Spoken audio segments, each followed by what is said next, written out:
It's Thursday night, time to grab your favorite libation because it's Magic and Martinis with your host, Scott Wells.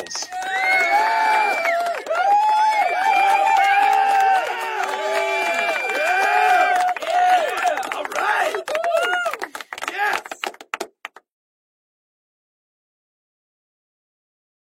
Yes. Sorry, there we go. Sorry, that was not, we're not going to be having open line Thursday. That was last week. And so I needed to have changed that. It was too late for that. But listen, I want to thank everybody very much for coming in. The first person who's always here is John Custer from up in Michigan.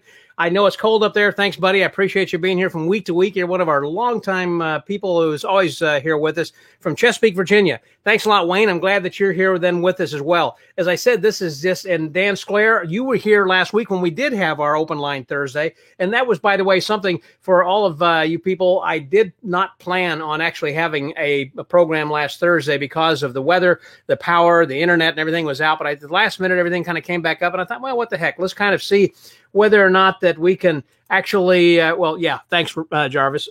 I appreciate that. And my son, Sean, love you, man. Hey, going back to Vegas sometime soon, I hope. And Gino, good to see you, my friend. Thanks for hanging out over here. Jerry Costello is here in the house. There he is. Hey, Jerry, up from Colon. Looking forward to coming up to Abbott sometime soon.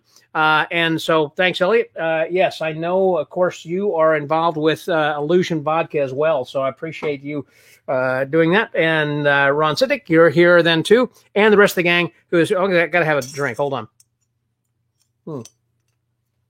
So as I was saying that last week, I really wasn't planning on necessarily having a program, but as it happened, it just, everything all came together and we had a good program at the last minute, and we had several people who kind of joined in. And so if you missed that, go back and watch last week's. It wasn't really planned, but it was all improvisational and was a lot of fun. We're going to be having something that is planned for tonight, and we were going to be having Daniel Summers. There was something at the last minute that came up, so he's going to be in a future one, but I've got someone else who is replacing him, who is going to be talking about a variety of things, including cruise ship work, which is kind of interesting nowadays. And so we are going to get started. First of all, if I can, let's see if I can get this video over here for our first lady.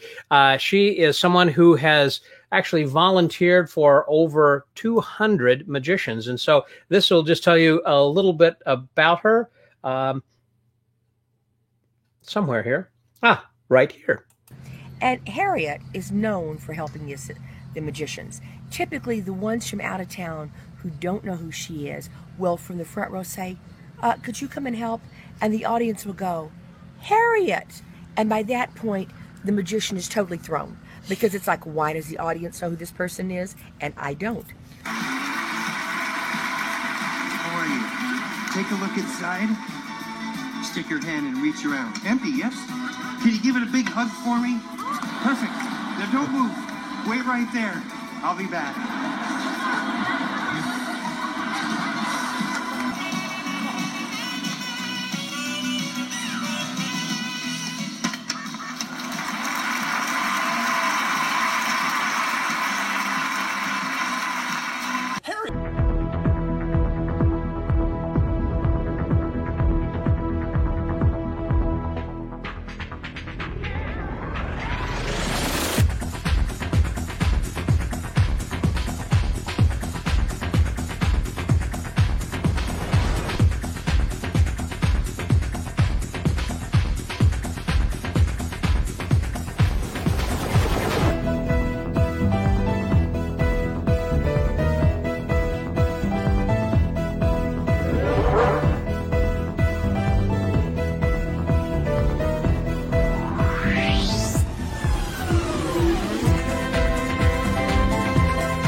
That's the first time you've seen that compilation, yes. I guess, isn't it?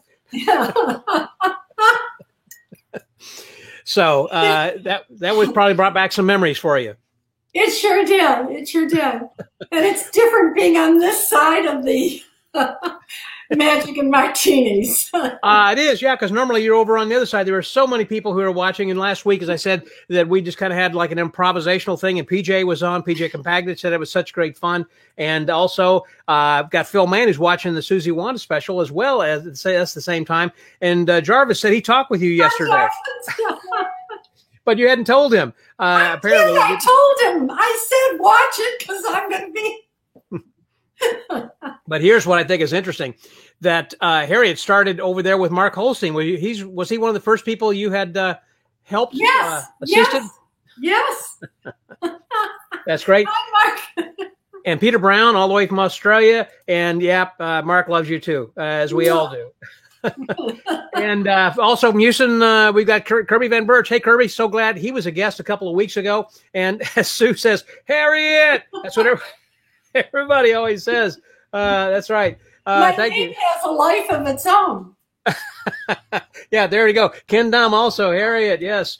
And then who else? So Ken, love you, Harriet Jacobson. And Harp Jarvis says hello and everything. Anyhow, fantastic. It was great. Thank you so very much for being an assistant. What are you drinking there tonight, by the way, then, Harriet? Actually, I want to show you my mug. It's a Blackstone mug, and it's celebrating Harry, the Magic Cast, January 28th, 2007, and I have Black Currant Beauty Tea. Well, that's pretty interesting. Here, hand that over to me, would you? Okay, great. That's good. I got it now. So Okay. Good. Thank you. Thanks for handing that over to me. I'll have to go get another one. Yeah, that's right. Here, maybe I should give this back to you then. Okay, so this way you can finish drinking your black currant. There you go. Hey, and Don Wackberg, everybody. Sir Harriet. Hi, Don. And Kirby, yep. And Peter, cheers. Okay, let's bring on somebody else. We got some more people over there, by the way. So let's see what we got coming over here in just a second. Where am I? That I want to bring on. Where is that? Let's do this one.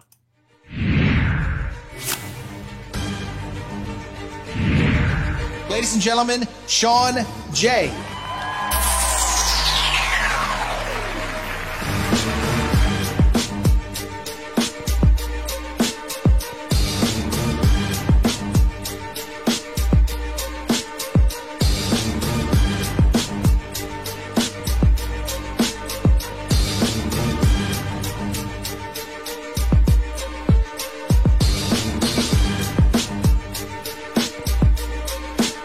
Watch my hand.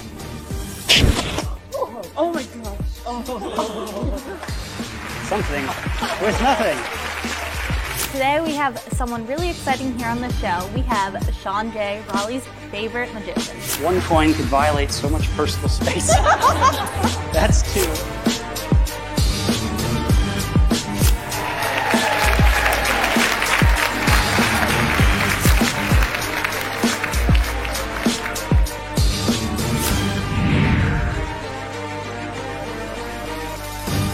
Why are you smiling?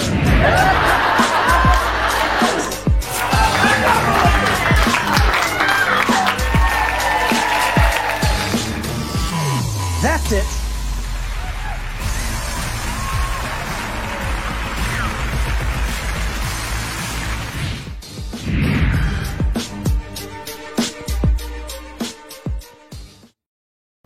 Fantastic. There he is, Sean J.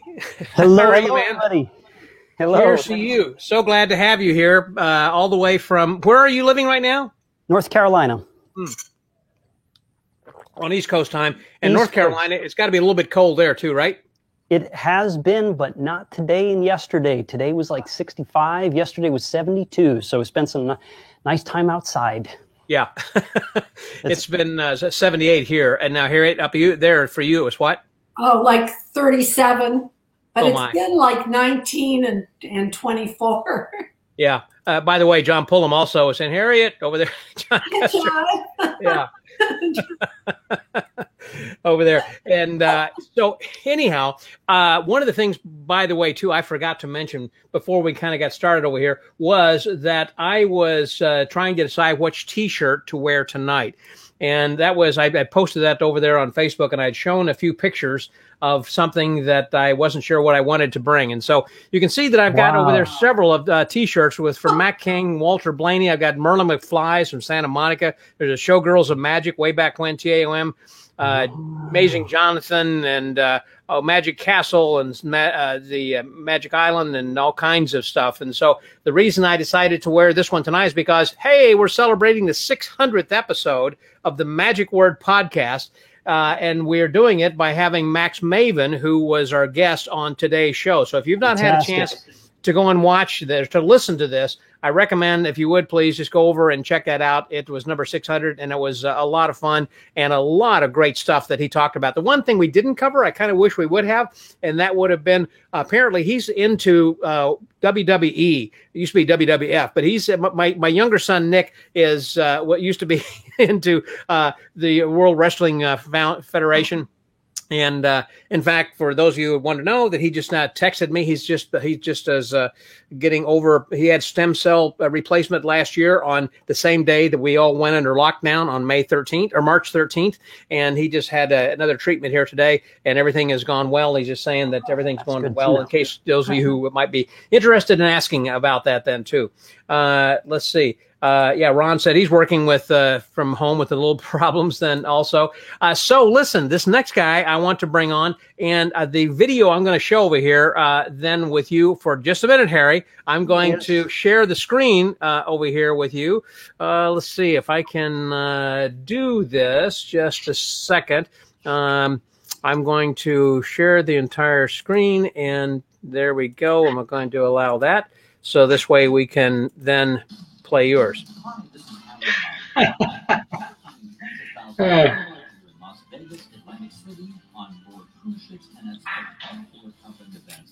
know how to entertain audiences. With award-winning magic and great comedy performed in a high-energy show that's adaptable to nearly any venue, our show is a group to really have fun. So, if you want to entertain any audience, get clients laughing and more receptive, include your company style of sales meetings and company events, or if you want to arrange a fundraiser, can't you beat the comedy magic of Harry Mauer.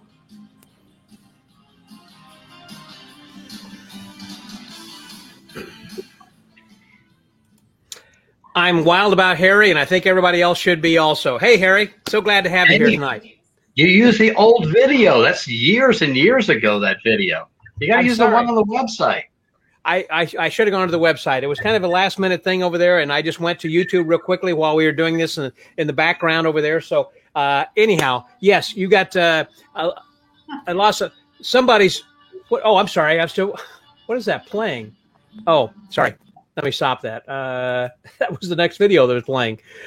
So you have been working some cruise ships then also, and but not over the last year, I'm assuming. So what's the latest on what's happening with the cruise ship industry?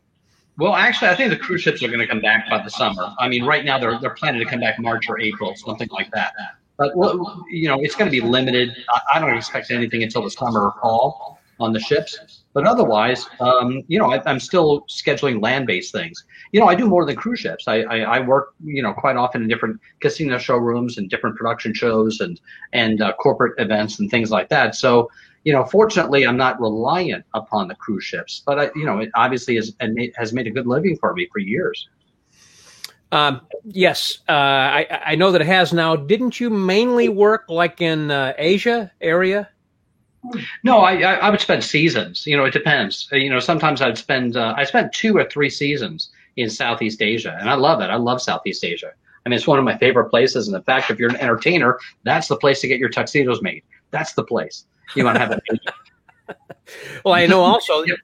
Yeah, but yeah, you know, I got a tailor. Not only do I have a tailor, but I got a driver who drives me around, and I built him his own website. So actually, he's actually making more money than I am right now because of the website. But you know, he was doing great, and obviously, I think because of tourism, you know, I think everybody in Thailand is probably having a hard time. You know, I do wish everybody well, But yeah, I definitely my shirts, my tuxedos, and stuff like that. Thailand, absolutely. I was talking with Dick Olson, a friend of mine here in Houston, who was from Las Vegas originally, but he was talking about how I believe you can in Singapore, like they'll make your underwear for like pennies, basically, and as well as, of course, your tuxedo and all kinds of custom-made clothes and whatnot. I remember also, of course, that you have had a lot of paintings that have been commissioned that you had done, like the one I got from you of Alexander. It's like an original painting of the Alexander poster, basically. And you got a lot of those. The artists, that was from Vietnam. And actually the tailoring really went from Hong Kong. Hong Kong used to be famous for the tailoring. And then from there it went to Thailand. And then now, actually, believe it or not, from Thailand it went to Vietnam. There's great tailors in Vietnam as well. And in fact, I don't know if I gave you one of the magic wands that I had made in Vietnam. Did I ever give you one of those? You did not. No. Unbelievable. I mean, I had one made of it was mahogany wood, and the ends were made of bone, and they actually inscribed in bone. The bone. I mean, like animal bone, or yeah. It was beautiful. It was beautiful. And actually, before the amazing Randy passed away, you were a friend of his, by the way, too, right? I'm sorry. You have a lot of stories about Randy. You used to. Oh my gosh, I got stories about Randy. Yeah, but Randy was my mentor. Randy was my mentor, and we were friends for years. I mean, I've known him since I was 16. Since I was 16 years old, when he was living in New Jersey. But Randy, he had his 90th birthday, and for his 90th birthday, I gave him one of those magic wands and had it built into a shadow box. And I had a plate made, and it just said to Randy, friend, mentor, and I forgot what else. but I gave that to him, and he had that for a couple of years, hanging up in his house. Wow, wow. It was interesting. The conversation I had with Max Maven that was today, I mentioned how that Randy was the recipient of the MacArthur Foundation Award, which he had like $250,000, which I understand was like tax free or something that he had received. So I know that he is well revered, not just within the magic industry, but from outside as well. Yeah. Absolutely. I mean, Randy was an incredible man. If you've ever had the chance to talk to him, he's hysterical. I mean, he was just so much fun to be able to talk to because he had such a great sense of humor, but he was also a child prodigy. You know, he showed me so many things. One of the things he showed me when he was a kid, he showed me a way that he could actually project a 3D image to people. He would say to me one day, I come to his house and visit, and he'd say, hum the first 5 notes of any song. Yeah. And I hum the first 5 notes, and he would take out a pen, and he would take the pen apart, and inside was microfilm, and he'd slide it in. He'd look through the pen, and he'd say, the song is this. It was published on this date by this artist, this person. And I was like amazed because it was all done scientifically by the whether or not the second note went up or down and the third note went up or down from that. And it just the first 5 notes, he could tell you exactly what the song was. There was a question there. Kirby asked about who is your promoter in Thailand? Oh, I don't have a promoter in Thailand. I just happen to be on cruise ships in Thailand, and I would always spend extra time in Thailand. And actually before, when the health system was really terrible in the United States and really horrible for entertainment to get health care, and we had to get in Thailand, I would arrange to be able to have a full workup. I mean, I have EKGs and complete workups done in Thailand for $100, Wow. And then afterwards, the director of the hospital would sit down with me. And by the way, the doctor who examined me is from California. He was there in Thailand. And the director would sit down with you in the hospital and he'd go over the records with you and just let you know where you stand with everything. It was fantastic. The health system is actually better there than it is in the United States. The king's daughter graduated from Harvard Medical School and brought the Western medicine over to Thailand. Wow, that's pretty interesting. I want to get back again here just a few minutes about cruise ships and kind of what the industry is doing and everything. But I wanted to bring in Harriet for just a minute then as well. Coming back, I want Harriet as an assistant in my show. She was fantastic. Oh, Thank you. Yeah. your expressions, Harriet, in everything you do, it seems like it's like I've never seen this before. It's the biggest surprise. Yeah, she makes more sense than Asian does. When I ask her to take less commission. Yeah, exactly. I just pretend I've never seen it before, even if I have. Now, that was what I was just going to ask you. So that is not necessarily a genuine reaction that you have. It is a genuine reaction, but I just, let it go. If I know how it's done, It works. I'm listening and I'm trying to do what you're asking me to do rather than what I think I should do. Yes, gotcha. Now, another thing, too, is what you have been involved in doing. One of the reasons that we have seen you, not only, of course, as a volunteer coming up on stage and assisting magicians, but also as a dealer with BJW, Blackstone and Jacobson and Wilmarth. Can you tell me a little bit about what's going on with that? And I think you got this channel on Aber TV. Just go ahead and pitch that. Tell me something about that.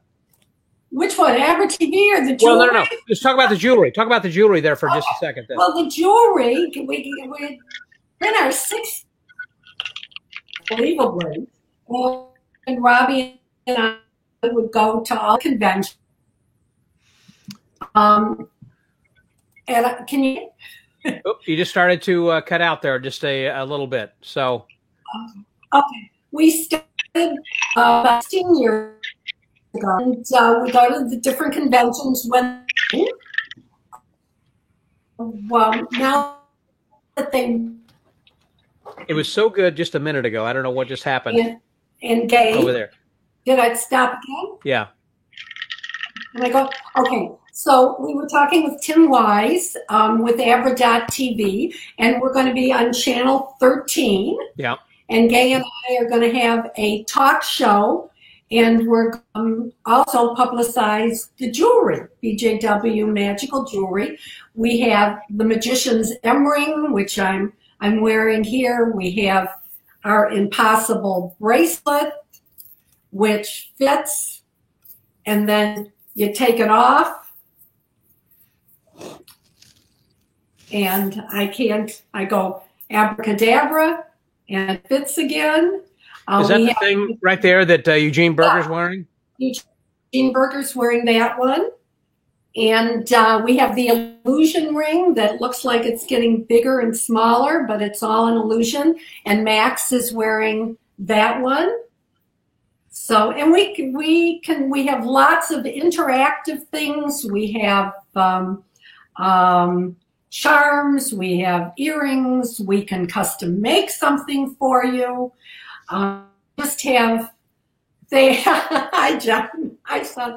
Anyhow, we have lots of fun. By the way, she had a question there that Don Sclair had asked about your background besides selling jewelry. I was a teacher. And our son got involved in magic when he was 9 years old, and we went to Abbott's and met Gay and Harry, and our life changed, and it's just been wonderful through the years being involved with different magicians and with magic. And Gay's pretty much like a sister to you, right? Yeah, Gay is like definitely is a sister to me. And when did you actually first meet her? Okay, my son was 9 years old. We started to go to Abbott's. I think it was 1982, and a couple years before that, we went to a local club in Dearborn, Michigan called DB's. And Gay was there, Harry was performing, and after the show, we went up and to meet them. And Bellamy, who was a baby in Gay's arms, bent down and grabbed my son's little jacket. And we spoke with them. And then I think the IBM convention was in Lansing, Michigan, either SAM or IBM. that year, and we reconnected. And I think it was the IBM convention. It was in Lansing. I remember that. Okay, IBM. And Gay's mother, Mrs. B, her husband had passed away, and my husband and she became just great buddies through the year at that time, and they would talk. And then when Harry and Gay would come in to go to Colon, they would stay with our family, before they went up there. So the friendship, started from there and has continued through the years. And grew through the years. That's great. That's wonderful. It's really now, I know awesome. One of the things also I know that Gay does is, of course, she's the producer of the Masters of Illusion on the CW network, which most everybody watches who's on here tonight then as well. And we had I wanted to ask Sean a little bit about that. Whenever that you had first gotten on Masters, had you sent in a video, or how did you actually get on there the first time there? I had actually met Gay several years prior, and we just met in passing. And she told me to send her my videos. And at the time, I didn't know what was decent enough to send, and it probably wasn't the right material. So we reconnected years later, and I sent her my videos again. And persistence is the magic word here. And I guess she liked what I sent her. So that's how it worked. Now, did you have several spots, or just the one with the time thing? There were multiple spots, actually. So I was on season 6 and last year's season 7. So there were a few spots. I did season 6. I did the time act, and then I did the coin routine in the audience. And season 7, I did a stand-up piece or two, and some close-up stuff as well. And hopefully you'll be seeing more of me in the upcoming season as well with brand new magic. It's going to be a killer season. Is this going to be season number 8 or 9, or what is this? Do you know? If according to what I know, it's season 8, because last year was season 7. So okay. I would think this would be season 8. Yes. Yeah. Now, one of the things, of course, we saw was your timepiece that you were doing, and I know that's one of your specialties. And I see behind you there's a sand a sundial thing. Mm-hmm. I built that one. You what? I built that one. You built it, did yes. you? Let me see that. You want to see it up close? Yeah. Okay. Here we go. So I almost built this one. Well, I built most of it. The glass part I didn't do. The glass part I had a very talented glass artist do. But everything else I did. And it's actually, you probably would never know it, but it's actually 3D printed. Most of it is 3D printed. What? But you never know the way I treated it and did a few things to it. And then the top, made some custom pieces there. Like this. That's all 3D printed. All 3D printed. This was for a routine that I'm working on.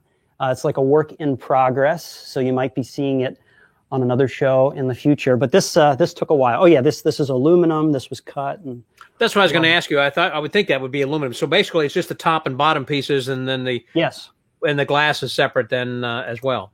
Correct. Yeah, this is a special one that does. It's meant to look like not much, but it does a lot of things, and hopefully you'll be seeing that.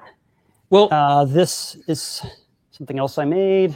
This is for a routine that I currently do in my show, and you will hopefully be seeing this in the upcoming season of Masters of Illusion. I won't tell you what it is. You'll just have to watch and see. Okay. And so someone just asked about that. Can you turn over, Dan asked, can you turn over the hourglass? Yes. The answer is yes, and I will turn it over just for you. Here you go. Da, da, da, da.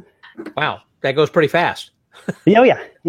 It's not meant to keep time. It's meant for a custom effect that I am working on. Gotcha. So, yeah, I have a functional one over up there. It's out of frame, but I have a more functional one now. Can you tell me a little bit about what you're doing as far as 3D printing goes? Sure. So a lot, actually, and the pandemic has pushed me more in that direction. I, just like everybody else, you know, thinking, okay, what can we work on during this gift of time that we've been given? At least I would say the smart magicians realize that we've been given a gift of extra time when we can't perform as much as we'd like to. So I took it upon myself to brush up on skills and delve even more into 3D design and 3D printing. So now when I'm not performing, doing like virtual shows, I do 3D design and 3D printing. And so far I've teamed up with a few magicians that you may have heard of. I've helped out, I did a couple pieces actually for Jeff McBride. I made a piece that he might be using in his Magic Quest virtual show. There you go, that right there. That's a custom piece I made for him. I can't really say much more about it. I just want to let him perform it when he's ready to do it, and he'll do it, that thing justice. He's great. Did something for Mike Michaels. I've helped out Mike Michaels with a project. He's coming out with these custom wristwatches, and his company's called Chronolab, and he does these custom glass dome watches where they put, his slogan is, it's not about time, because it's more about the personality of what goes inside. So if somebody likes their name monogrammed, I would make their name and have the little 3D printed piece inside. If they want a little bird like an automaton, we can put that inside. He has a picture on his site with Steve Chesedday. Oh, yep, there's those are the miniatures that I send to him, and he finishes them. That's what it looks like when I make them. That's something I made for a friend, just a miniature plane. There's a card stand picture, I believe, that I sent you, Scott. That looks pretty cool. If you could call, if you happen to be able to call it up. Which one? If not, I could. That's okay. I could talk about something else. Well, I was actually going to show just a quick video of that thing of the Chronolab. Oh, cool. Sure. Of his, if you will Sure. allow me here for a moment, Sure. I'm going to share my screen here just a second, and we will see this video from Mike Michaels of what that he's got then as well. Okay. Oh, there you go. Cool.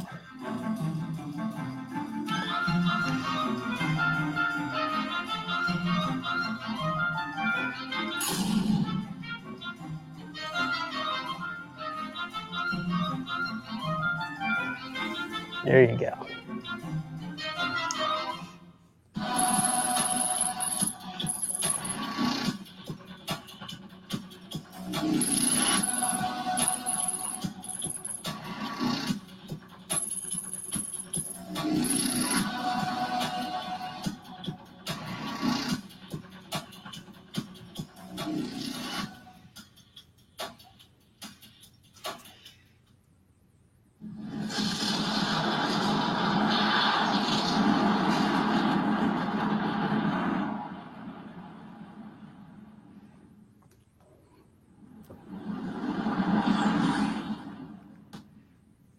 There it is. Wow, I think that's a pretty cool video. So cool. Creative guy. Oop, still going. Okay, let me stop that. So yes, in fact, it was there. What was that? Oh, that's something separate. That's custom housing for electronics. That was actually for a RC plane, remote control planes. I made, this guy had an RC receiver, and it just fits right in there, protects it from water and dust and things. That's just close up of some of the tiny things. If the last magical success product thing that I'll mention with another magician, you're familiar with Scott Rocco. Of course. Yeah. So Rocco, you interviewed him and Franz Ferrari when they were yep, you did a big epic interview with them, and so yeah, I collaborated with Rocco as well, and I told him what I was doing, and he said, I have an idea for a cool product, and it's called the Hip Hop Rabbits. It's the modern day sleight of hand version of the jumping rabbit effect, but it fits in your pocket, happens in your hands. So we came out with this that's now available on, it's listed with Murphy's, so you can find it at your favorite magic shop if you so inclined. It's a kid-friendly visual effect where these cute rabbits jump from hand to hand, vanish, and appear really fast, and they can be used in a variety of ways. I just saw you, Harriet. You just act surprised. That was the real one. We didn't rehearse that one. Yeah. No. And if you open up the box, I'll just show you what you get inside. I did the instructions for it. We shot the instructions. So you open it up, and they come in a nice velveteen bag. So you can carry these in your pocket, in your top pocket, in your pants pocket, wherever you want. That protects the actual prop itself. And here's a close-up view of it. Hold on. Here. We can get it to focus. There we go. There we go. So that's Is that what it looks 3D like. printed? They are Yes, they were 3D printed. They were custom designed to Rocco's specifications. Just to give credit, this is his idea. This is not my idea. This is his original idea that he came to me, and I added to it. I embellished it and tweaked the design a little bit, and then I designed the whole thing in 3D, printed out many, many, many prototypes, which I sent to him. He eventually agreed on what you see there. So, and find it at your favorite magic shop. The Hip Hop Rabbits. Now, there are some other things, and also I know that you're working on, and I wanted to show a picture of something I thought was pretty darn cool, was this card stand that you had. The Black Stallion card stand. It doesn't have to be black. It can be made in different colors, but it actually breaks down for travel, and it is also 3D printed as well. I custom designed it, and you can fit 5 cards in there comfortably.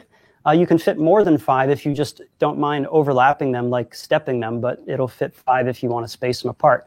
And you can just pick them up and move them around. And it's actually kind of cool if you are doing virtual shows, if you are displaying cards for whatever kind of routine you're doing. If you're doing, a lot of people are doing tarot card readings online now as a thing.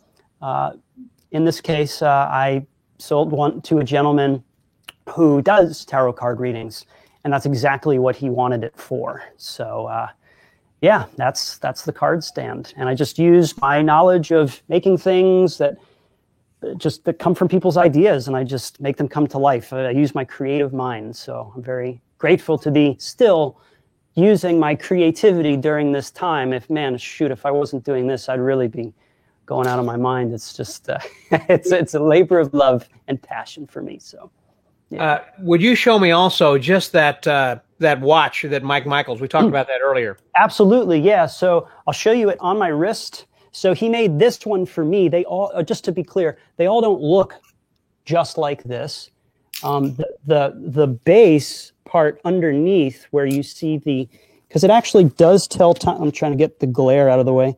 It actually does tell time. It's there you go.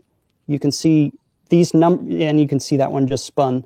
Let's see if I could do a demo mode. If you press a button here, let's see, which button do I press? There we go. Can you see that? Oh, yeah, I do see that moving. Yes. Yeah, so all of them kind of spin through for a few seconds. This is what he put in there for me because I did the time act. But like I said, he could put any little thing inside there. Well, like he did with, you said, Steve Chesaday with Twinkies. Exactly, because that's his thing. He likes Twinkies. Yeah. So Mike made a little Twinkie box. And Mike has a cool, he wants to do watches that do tricks as well. He has one right now. And I made these too for him. It's a little mini deck of cards, a really tiny deck of cards in a tiny card box. And you have somebody pick a card. I don't have that watch, but you can go to Chronolab and see it. In action, actually, they pick a card, and then you show the little mini deck in there, and then you wave your hand over it, and then one card rises out, and it's a card reveal. Oh, my gosh. That's pretty darn cool. It's very, very darn cool. And you don't reach inside the watch. You just cast your hand over it, and boom, and it comes out. And then it instantly resets. So, wow. Yeah, I want to do more of that. That's pretty cool. Okay, so I do want to get back over there to Harry for just a minute.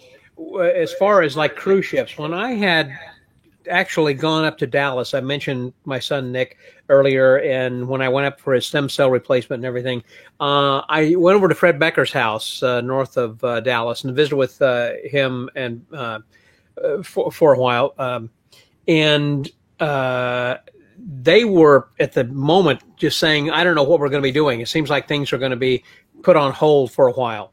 And then I've also heard, well, people are saying, well, we're going to be going back on cruise ships, but that would be more like just a petri dish, basically, of where people are kind of, boiling up and you're getting all of this COVID that's going to be happening. So what is your thought as far as when do you think that cruise ships are going to start booking more passengers and booking magicians again and entertainers and all this? I mean, it's kind of a slow rollout, don't you think?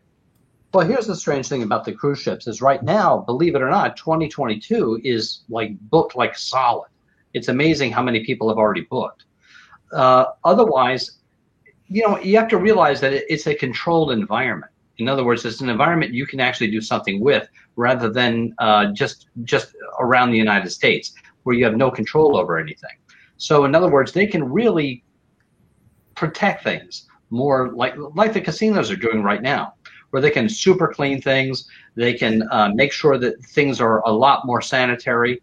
There probably will not be a self-serve buffet, things like that. But I do believe it's going to be okay. I do believe it's going to be okay. And I also have a suspicion that people are not going to be able to go on unless you've already had a COVID-19 shot. I'm sure they're going to ask for some sort of verification of that. And aside from that, right now, from what I understand, they are not going to be doing for entertainers, not going to have you on for 1 week. You're not going to come on and fly in for 1 week and fly home. You're going to be on for a longer period of time. And that's the way that they're going to be arranging the entertainment now. And I really think it's going to be okay. I mean, people are flying right now. My brother flew from Florida to Ohio and then to someplace else and then flew back again. And he was fine. And he was amazed at how well organized it was. Now, when you say it was well organized, you mean also from the standpoint that they were able to, they felt comfortable as far as flying and waiting in line to check their luggage and all that kind of stuff?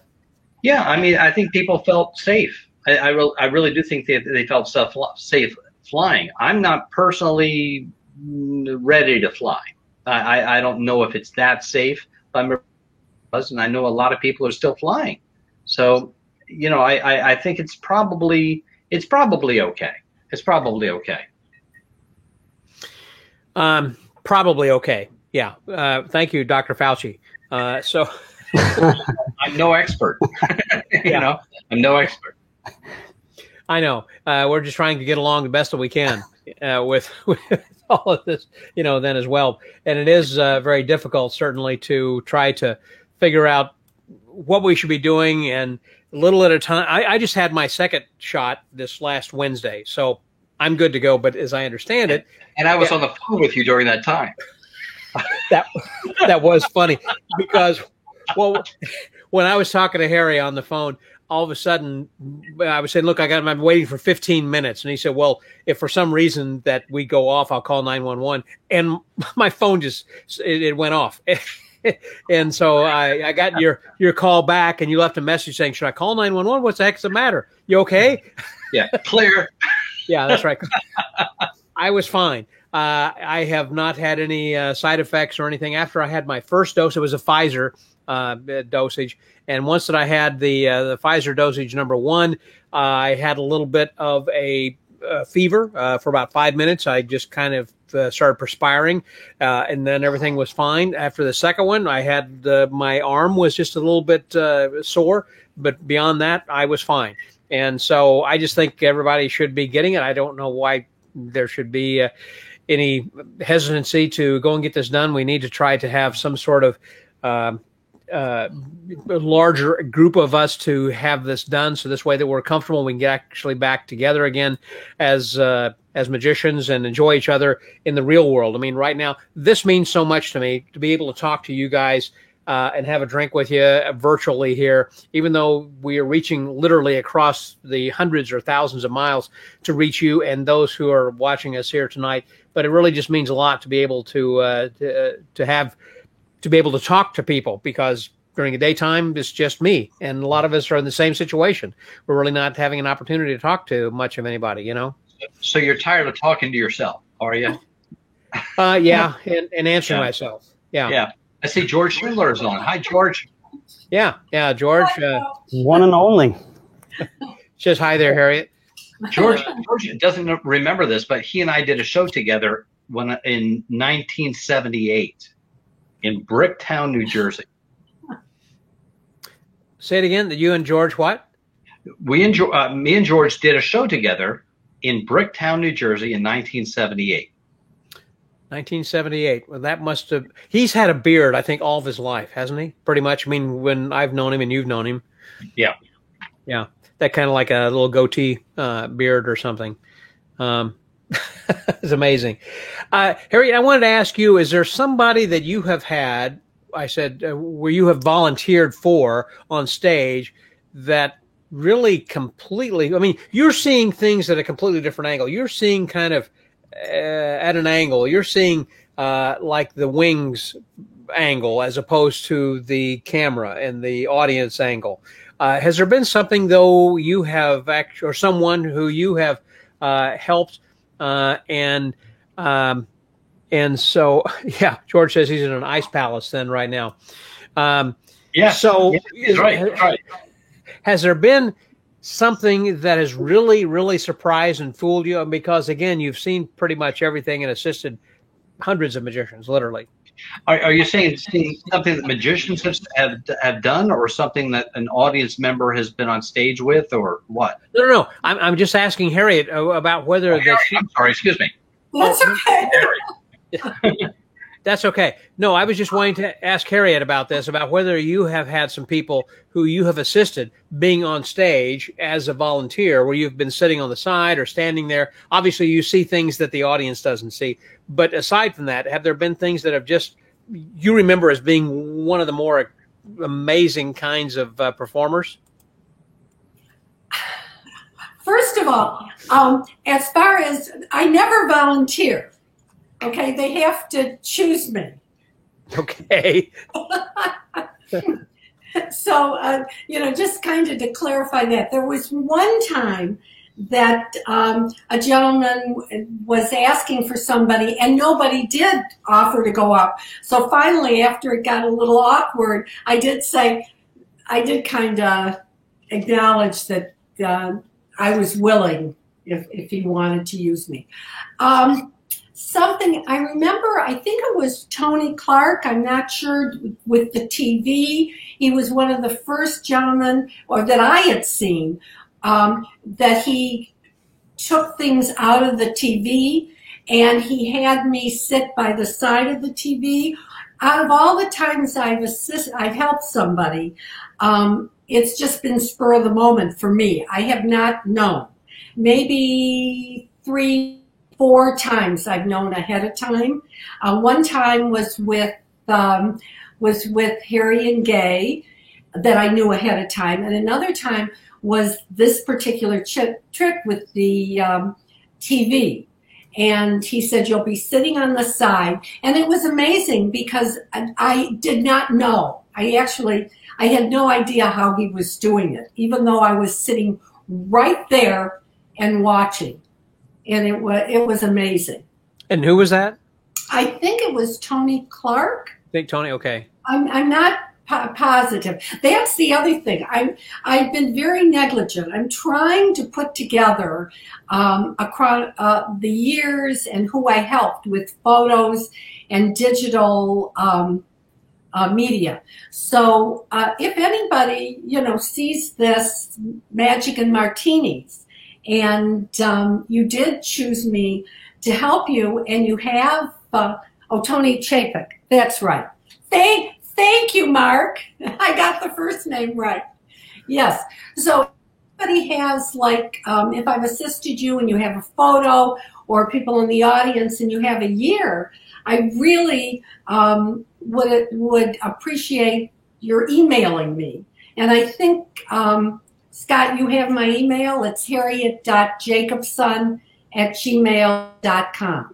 I do, and in fact, I wanted you to talk a little bit about your for people to contact you regarding the recipe book that you're putting together. The other, right. First, I want to tell you, BJW has an hourglass necklace that I need to show you. Oh, cool. Oh, you do? Okay. Let's do Let's it. see that. Yeah, it's like a half. I don't have here, but had I known ahead of time, I would.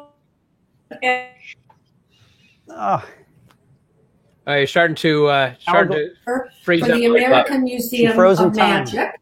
there Did we it go. break I'm up? back. Okay, I'm ambassador for the American Museum of Magic in Marshall, Michigan. And we are putting together a cookbook with recipes from magicians that, that's funny, I'm just reading what John said, if I haven't assisted them. So we're putting together a cookbook where the funds will go to the museum. And also, if anybody has a recipe, I know I've talked to several people, but if anybody has a recipe that they'd like to contribute to this very special cookbook that we're working on, if you'll email me or let me know, I'll contact you so that you can send me the information.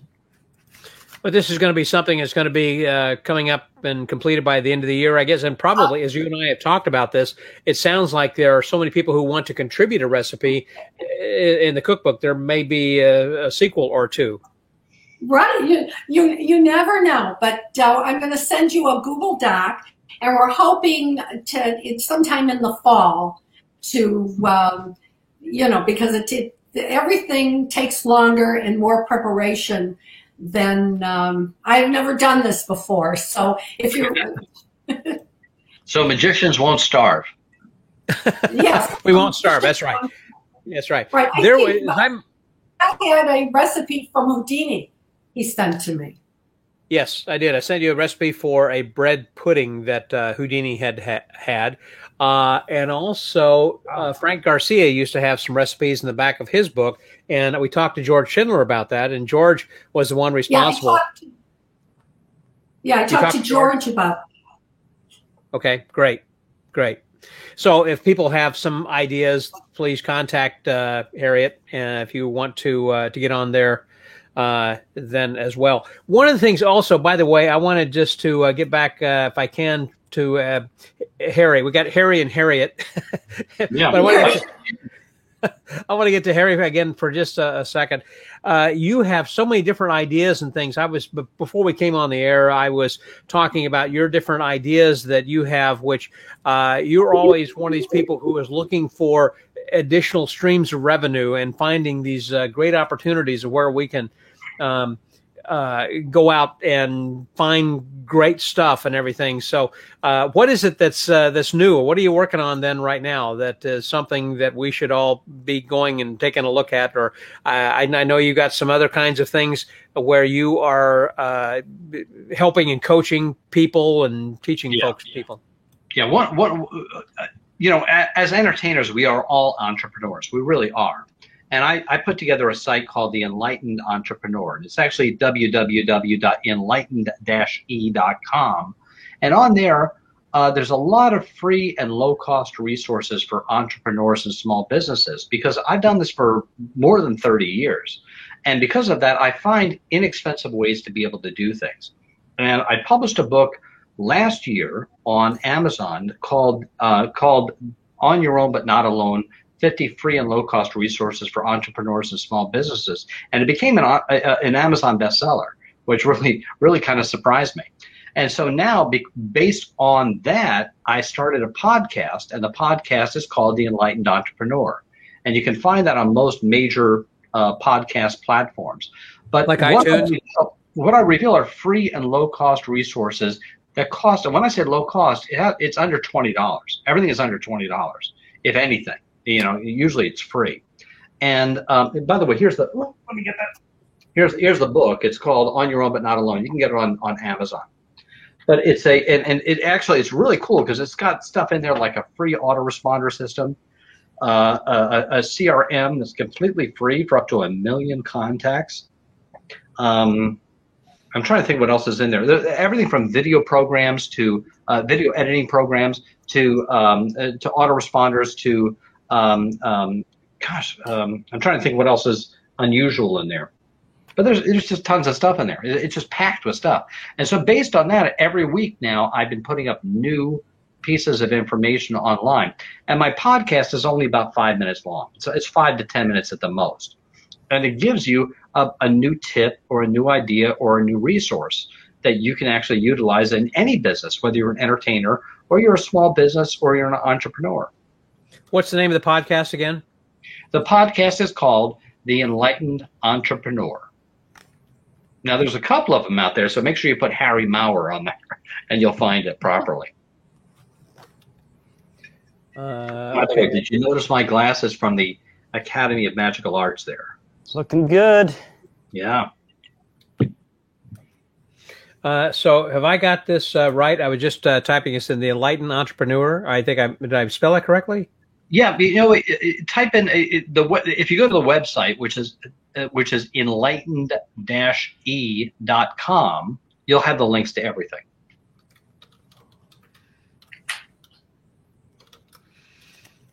Okay, so you're saying go to enlightened.e.com? No, dash E. Okay, so that should be. And I did that because most people don't know how to spell entrepreneur. I think entrepreneurs are the only ones that know how to spell it, or maybe not even them. Maybe not even. Yeah. Enlightened. Enlightened-e.com. That'll work. Did I spell enlightened? I think I need an N in there, don't I? That's right. Oh, yes, you do. Enlightened, E-N-E-D. N-E-D, yeah, that's what I thought. We should just make it ee.com. That'll be really easy. So much easier, wouldn't it? It's probably taken, ee.com. There we go. Okay, there we go. That looks That'll good. work. That'll work. Okay. And you got to all this stuff. A lot of neat things this year. I mean, for the holiday season, I put together a whole Zoom call with Santa thing, which actually teaches people how to do a Zoom call with Santa, set up a Zoom call with Santa where actually it's all automated. I mean, the whole back system is completely automated with a calendar program and a payment program, and it's all in there, so it can be automated. So I did that this holiday season as well. Great. Well, listen, this has been a pretty full hour. This has just taken I can't believe that I'm just looking up the clock and holy cow that an hour's passed over here. Our happy hour has been very happy, and I appreciate you guys all being here. This has been just fantastic, and I enjoy everybody having an opportunity to have joined in with us then as well. It's been great. Thank you, Harry, for coming and filling in over here kind of at the last minute. I just want to say, Harry, I really appreciate all the stuff that you've done. It was really neat to see all that stuff. It's really good. And Sean, I'm really impressed with the stuff you've done, and I hope we can stay in touch at some point. Oh, thanks. Yeah. The utilitygaffs.com is the website that showcases all the creations, and it's all consolidated there. I do custom designs. So if any magicians out there, you have an idea in your head that you want to make into reality, I might be able to do that for you. And I'll drop in a quick surprise. I'm actually going to do only for specifically makers. It's called Making Magic. And I will be launching my own podcast called Making Magic with Sean Jay. Yes. What's it going to be about? I'm going to be interviewing the top makers of our industry, the best builders, makers, creators, and designers.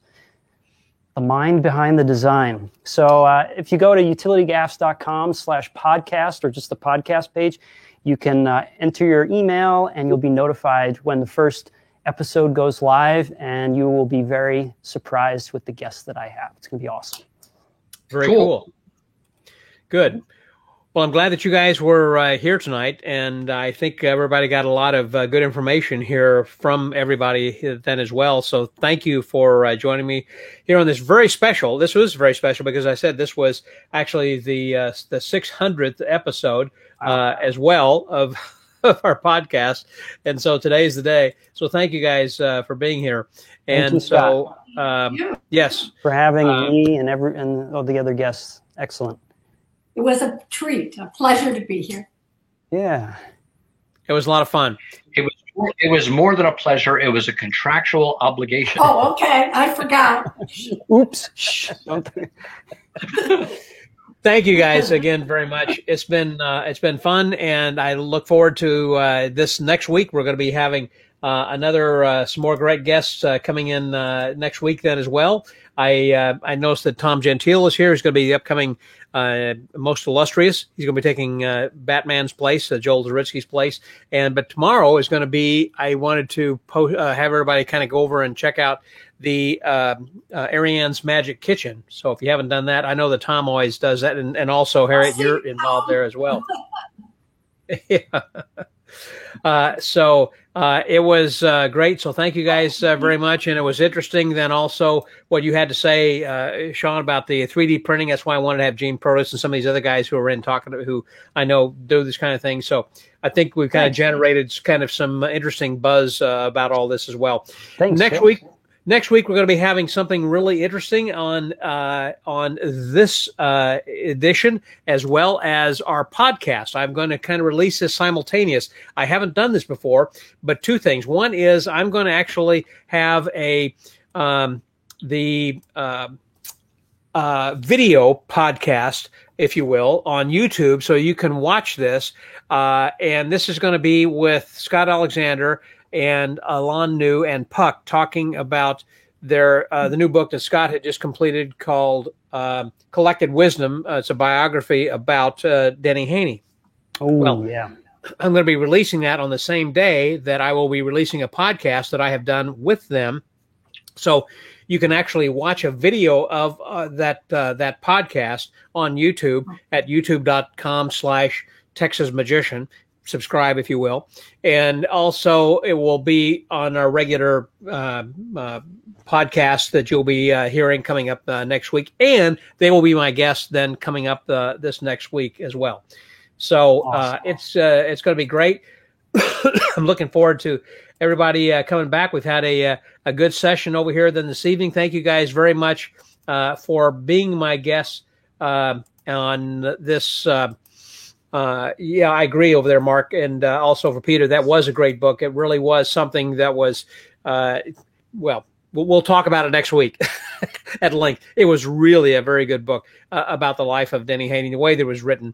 So anyhow, thank you guys very much. I appreciate everyone being over here. Thank you, Harry Maurer, again for coming in. Harry Jacobson, I love you. Thank you so very much. And Sean J., I love you too, man. Thanks a lot for coming in then tonight. We look forward to having everybody coming back next week as well, and joining us for Magic and Martini Thursday for our virtual happy hour. We thank you guys for joining us then tonight, however that you did. And so until next week, yeah, whatever floats your boat, that is great. I'm glad that you're enjoying it. And so let me see if I can find this over here. There we go. Until next week, this is Scotty out.